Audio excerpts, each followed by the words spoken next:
দর্শক, সংবাদের শুরুর দিকে যেমনটা জানাচ্ছিলাম যে নাটোরে এককালীন পত্তন এবং লিজ নিয়ে নদীর জমিতে ফসল আবাদ স্থাপনা মাছ চাষ করছে সেখানকার প্রভাবশালী লোকজন। এই বিষয়ে আরেকটু বিস্তারিত তথ্য জানানোর চেষ্টা করব। আমাদের সাথে যুক্ত হচ্ছেন সহকর্মী বুলবুল আহমেদ। বুলবুল, লিজ বা পত্তন নেওয়ার তো আইনগত কোনো ধরনের বিধান বা সুযোগ নেই, তারপরও প্রভাবশালীরা ক্ষমতার জোর খাটিয়ে এই কাজটি করছেন। জেলা প্রশাসন কি বিষয়টির অবগত রয়েছেন কিনা এবং যদি জেনে থাকেন তারা এই বিষয়ে কি ধরনের পদক্ষেপ নিচ্ছেন, জানাবেন বিস্তারিত। লাবণী, আসলে জেলা প্রশাসনে কিন্তু এই নদীর যে লিজটি সেটি কিন্তু দিয়েছেন এবং এই লিজ যাদের নামে দিয়েছে তারা এখানে ভোগ দখল করছে এখানে এবং তারা নানান ধরনের ফসল আবাদ করছেন।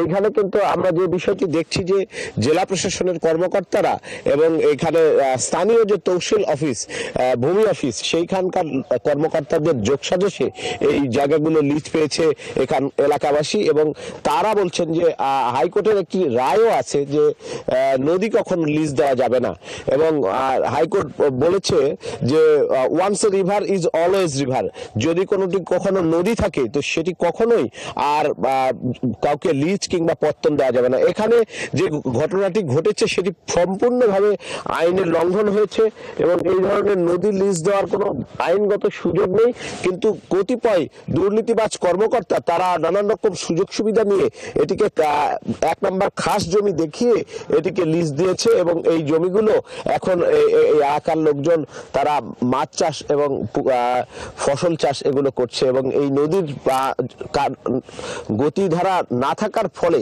এই নদীর প্রবাহমান না থাকার ফলে এই এলাকার মানুষের পানি নিষ্কাশন হচ্ছে না এবং এই এলাকার মানুষ চরম কষ্টে রয়েছে। এই এলাকার মানুষজন এই নদীর পানি দিয়ে ফসল চাষ করত এবং এক সময়ে এই নদীতে তারা মাছ শিকার করত এবং এখান থেকে অল্প খরচে তারা চলাচল করত, কিন্তু এখন এই নদীটি, যে নদীটিতে আমরা দাঁড়িয়ে আছি, এই নদীর নাম হলো মরা আত্রাই নদী। সেই আত্রাই নদীতে এটি কিন্তু নকশাতে এখনো আত্রাই নদী হিসেবেই আছে। তো এই এলাকার মানুষ এবং সচেতন মহল চায় যে যেন এই নদীকে পুনরায় খনন করে আবারও নদীর গতিধারা ফিরিয়ে আনা হয়।